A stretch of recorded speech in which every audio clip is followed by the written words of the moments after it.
Hi, and welcome back to Shade Podcast with me, Lou Mensa, and our 9th series, where we'll explore the influences that shape Black contemporary art today. Inspired by the tradition of the harmony between the lyrical and the visual, these artist conversations reveal the people and the sounds that inspire their practice. There's a playlist to accompany the series, which was created for you by my guests.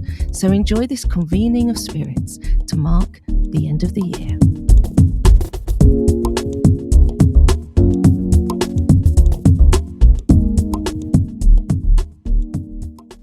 Today I'm joined by Tyrone Isaac Stuart. Tyrone is a concept-driven artist whose skills originate from jazz and hip-hop theatre.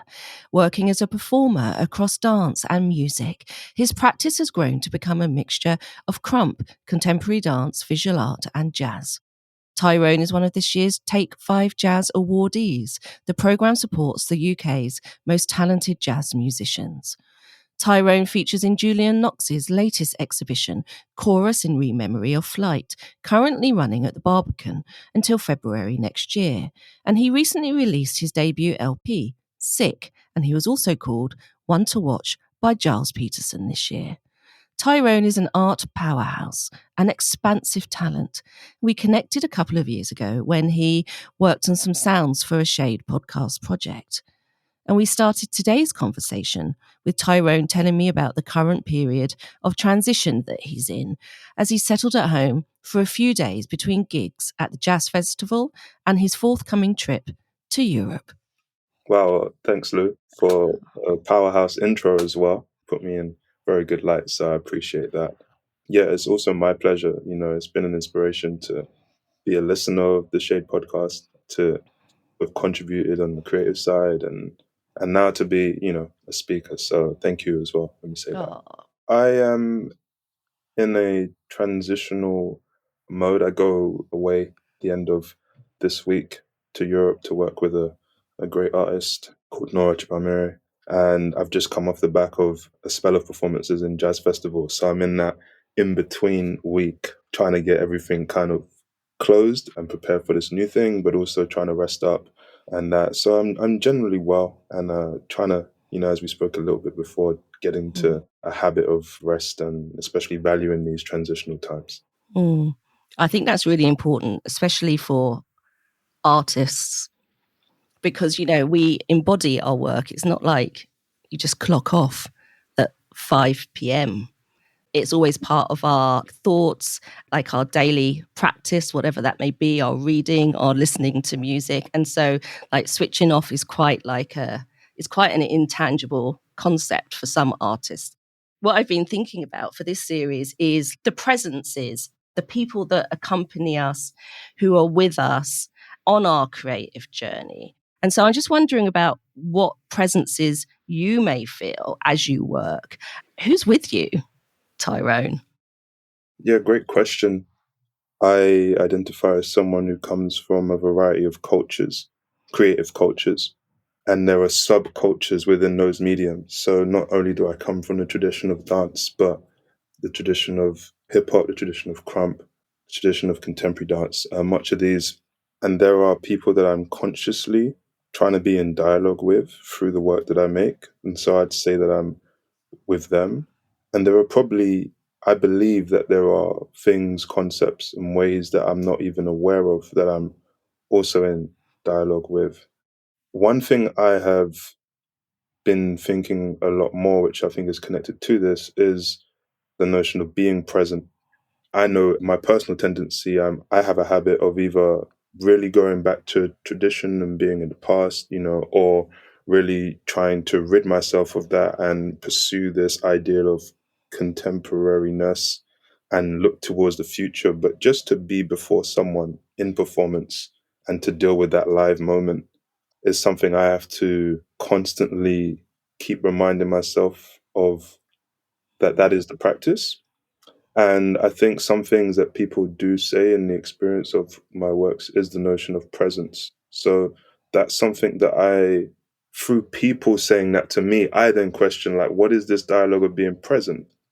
So when we talk about who is with me, I would say I try to bring my whole arc. I believe that I'm a product of mentorship. and I'm a product of people investing in myself. And so I bring all those, I want to at least feel like I'm bringing all those with me. But also, we spoke a little bit about this, like the practice in dance. One thing that I think the older generations were maybe more used to was a practice that ventured on the solo dimension and the group dimension. And so you would see performers, you go see Akram Khan and he's got this solo work, and then you've got the company, or you'd see a breaking convention where there's someone doing a solo, and it wasn't. I'd hope to believe it wasn't always I'm solo because I don't have the budget to bring people, but more so I'm solo because there's things that I have to investigate by myself, and then actually I'm doing this group piece because there's things that I can only see come to fruition because this is a community of people. A work that people would have seen you in recently, which was Rememory of Flight with Julian Knox at the Barbican. The work is called Chorus in Memory of Flight, and I think the chorus part is super important because Yes. it talks about being a part of something. There's a lot of musical language that comes with the idea of a chorus, the idea of a refrain that the coming back to. And so in many ways I felt like I was a part of a chorus. And so the point I said was, like, in some ways yes, in some ways no. On the side of the yes, there's already musical language that is embedded in the ideas of that work because of the way Julian's working with choirs, the way that the musical landscape is. There's a lot of musical language that I already know and then can try and translate into movement. But maybe more importantly is the relationship between the artists that play. In this case, I have a good relationship with Julian, and there's a lot of trust in our relationships. And this was my maybe second or third work with him. So in some ways, we've established a chorus. We've established a way of like knowing and being able to trust. And so I know a part of Julian's process is that what you do on the shoot day isn't necessarily, what's going to come in there. He needs to go through the editing process, Yeah. which I understand because on the side of music, the editing process is that's kind of like how I do music. There's like okay, let me let the guys play and then let me curate this material into a song of some sort. I knew that in many ways, Julian knew that he wanted me to interpret the themes of the work through the body, to be sensitive to the space, to work with a variety of positions, but it was still quite open in saying kind of, so yeah, do what you do. What that means is I have to kind of be in some sort of personal investigation, Mm. which I kind of am through the kind of work that I'm doing. There were ways of moving that are in the kind of things that I'm investigating and finding interesting. So the combination of that means that me and Julian can have a session where we've kind of jammed with each other, and then he's going to go away and from that material construct that. In some ways, that's without music.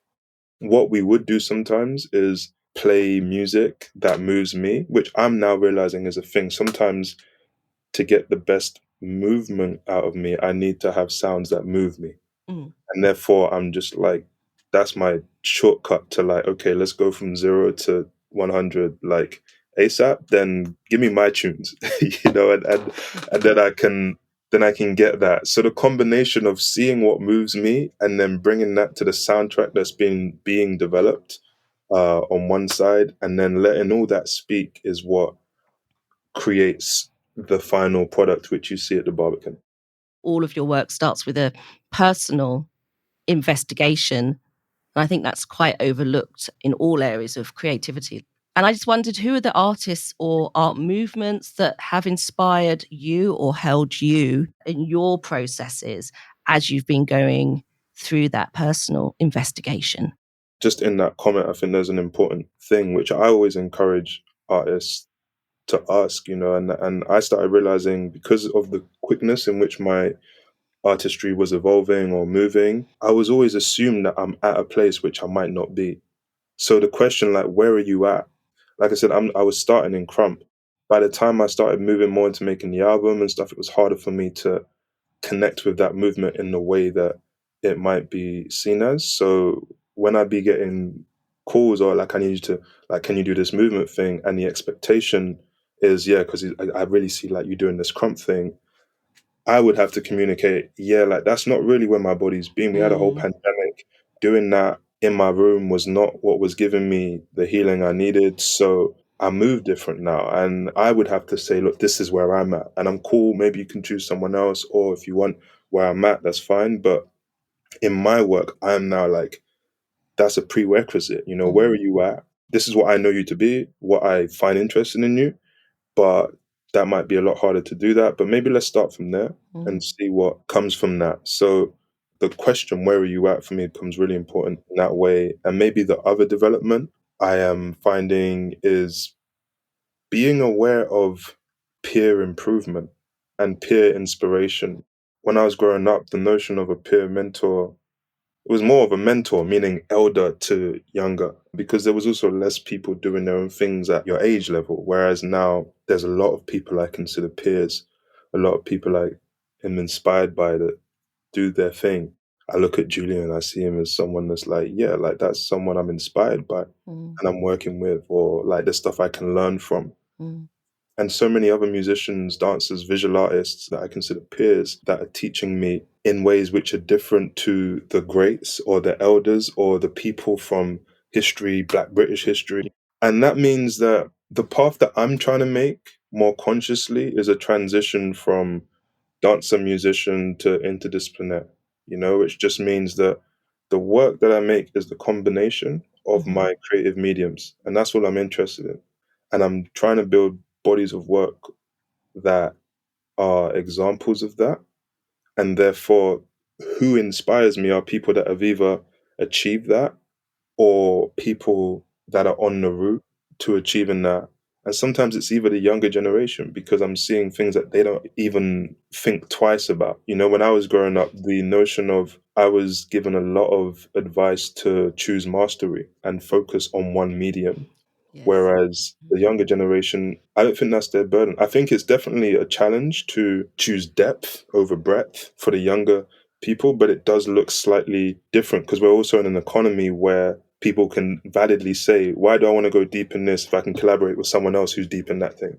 In my generation, it wasn't as much the thing. So we kind of went deep by default. And so to answer your question, it's the combination of people. I'm also trying to be a lot more local. A lot of my years were spent looking overseas. I guess I'm coming from jazz. I'm coming from hip hop. I'm coming from a lot of the American styles. Yeah.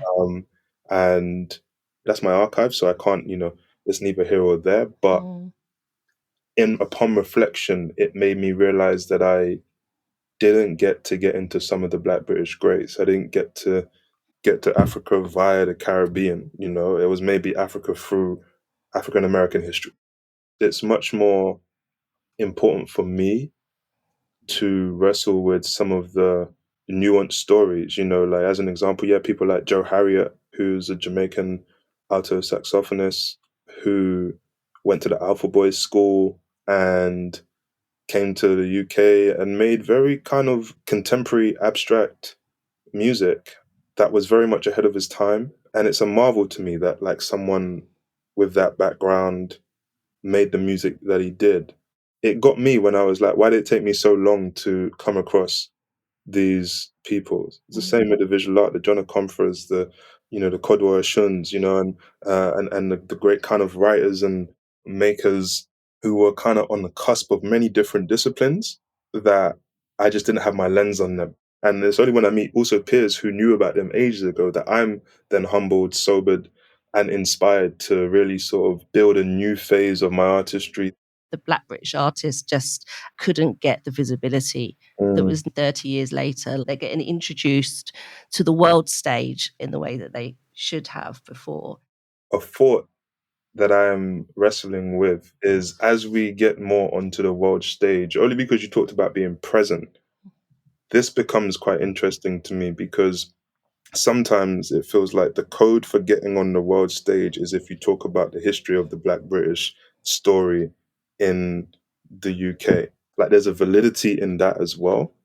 But I want to get to a place where we also see people just innovating without the weight or the burden of like the code to success in that Yes. visual art space is by Yes. talking about history. Because some Yes. people, because then that doesn't really allow people to dream about futures in Of course. always, like I'm not saying it's not valid, but I'm just seeing that as a Yes. pattern that I think as artists is important to also push back on. Yeah, absolutely. I did a whole series on that, Tyrone. It was inspired by the life and work of Frank Bowling. Oh yeah, yeah, Just incredible work. yeah, absolutely refused to have any association of any coding that needed to be associated with his work about what he was supposed to be talking about as a Black Caribbean artist who came to the UK and then Yeah. lived and worked in New York and saw the freedom that abstract artists were having in the States. They weren't kind of afforded here. It raises the question: how do we talk to each other more so from the perspective artists or just people of color, lovers of the work, in more candid ways because of the diversity of the lenses on which we look through work. So, for example, felt myself more being in works where I'm like, yes, like, I don't really feel like it was for me. But I'm not saying because it was for me, because what the lens I'm looking at it from isn't, did this move me in a certain way? No, I'm not doing that. But the lens is, am I happy that this person has now positioned themselves to get to that next stage and hopefully make their work more sustainable? Like, Yes. then you're not speaking to maybe the underground side of mine, which wants you to like push this or see nothing that I've never seen, because I know the pressures that might come with like just getting onto this scale into this venue, like, has so many hurdles to hurdle. So the lens I'm looking at it with is how well, like, hopefully that's positioning you for that next step. And Yeah. the more we have those, so that the artist doesn't feel like, oh, like you're not really feeling my work or that. It's just that no, like I'm looking. There are so many different lenses as you get through this art space that you look through the work with. Maybe as someone making work, maybe as an audience, maybe as someone seeing the business infrastructure. All those things, whether I like the work or not, is becoming more of a irrelevant question for me because there's so many, more like what lens am I looking at this work through, and Mhm. how would I communicate that to someone if I'm then asked to comment on the work? And so it's really always remembering where we are and connecting with ourselves. And then we know how to kind of respond, I think, to the opportunities as Yeah, they come our way. And I just think you always just get to where you need to go at the I right think I've seen it point. quite a lot with, funnily enough, whilst I think it can happen in the dance industry, I think some parts of that industry are less tapped into that than the visual art and the music industry. And maybe because of the level of commerciality that Mhm. those play in, it's a lot easier in the visual art industry to say, yeah, just keep maxing out the work and this, that, and the third. And it's a lot easier in the music industry to say, cool, like work the playlists, work this strategy, and like work the live act performance. At least what I have experienced with the dance, sometimes having quite a process oriented, you could be 4 weeks, 2 months in a studio, you could be working on the work in that way. Like in if you're more in the kind of theatre or performance space, it's that you get to a point where yes, the volume metrics of how much output you put out is effective, but I've also come across people in those spheres really questioning how to do this differently, even if it's at the expense of scale, at the expense of capitalism, because on one side, it's at the expense of that for the sake of the body and the other bodies that you're in commune with. So I've experienced the ethics there in a way that's really inspired me to Mm. think about what the role of contentment in relation to what we put out as artists in one of the loudest times. Sonically, the numbers don't lie in terms of sonically, we are in the loudest time of the level at which people want to hear music, the level at which engineers have to bounce out music. We are in the loudest times with the most amount of music coming out that we have ever been in. And if art reflects society, then you have to question, what is that saying about where we're at in society, and do we want to be submissive to that, or do we want to try and wrestle with these things, maybe propose alternatives, and for better lack of a term, swim upstream? Yeah. Yeah. I know that you're coming into a busy period, but as we end this conversation, think about the opposite of busy energy, like how we find some stillness. It's like a plugging in, right? Isn't it? Stillness, plugging in of ourselves to ourselves. So how do you think about this anchoring, and is stillness like an integral part of your creative process? This has been really in my mind for the last couple of weeks, actually. I was in the studio with a great artist called Seraphine1369, and we was working on a work, or I was jumping in their work, and the score involved moments of movement and moments of stillness. And one of the things I said to them was, I've been doing these musical performances and I am becoming hyper aware of what I would call dead movement, movement that is coming from a space of anxiety or a space of a lack of confidence because I'm struggling to be still before an audience member and just let the frequencies hit them and not distracted with any other movement. And so it was really wonderful to experience that in a dance studio, learning that. And in that week, I was moving into performances. So I was really learning the outcome of can you really just move with intention and deal with maybe the awkwardness? Because the listener might just be like, this dude's not moving. And funnily, I come from a background where, I was in a part of an organization called the Tomorrow's Warriors. And that's why I learnt my jazz upbringing. And the leader, Gary, used to always say, man, you move too much when you play the saxophone. My left shoulder just used to have its own world of its own. And that really left the mark on me because I went the complete opposite. I used to be a very still sax player. And I had to relearn the balance of what movement in playing an instrument was for me. And I'm still doing that. So I say this all to say that whilst I believe that stillness is a concept, I think things are always in movement, but the speed of that movement has its own integrity. And 9 times out of 10, it's probably wiser to move at the slowest speed I can than the faster one because you're already trying to combat the way life is taking you.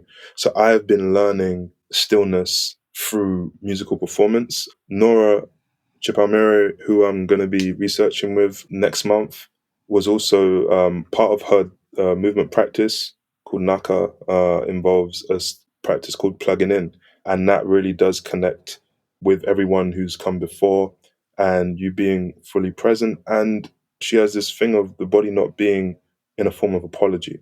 And so I say that to say that it's some of these practices in which I'm in dialogue with stillness, because there are times where just to be before someone and to move as little as possible is a practice in itself. What I find myself doing more day to day as well, in terms of just life practice, is little reminders of being present. Because at least I find myself, life can be stressful. You're doing this, you're doing that. But it's important for me to connect with where I am and to find the contentment in that.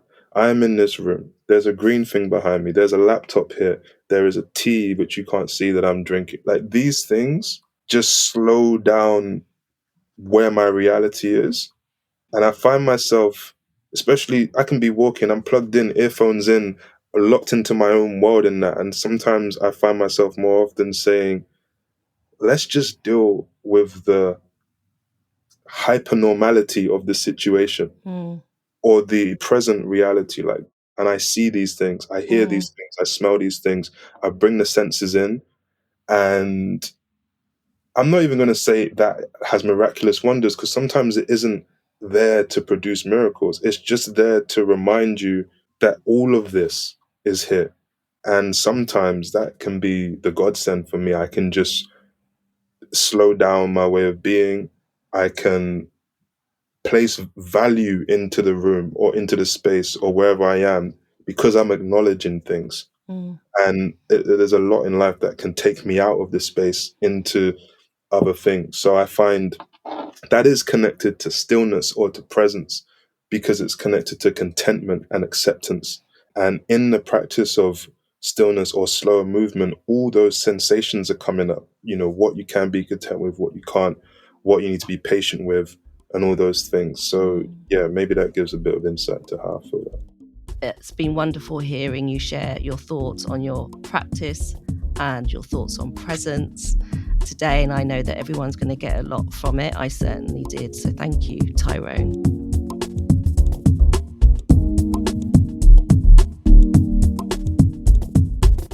Thanks for listening to this episode of Shade Podcast with Tyrone Isaac Stuart. I hope you enjoyed hearing about Tyrone's practice in jazz and dance as much as I did.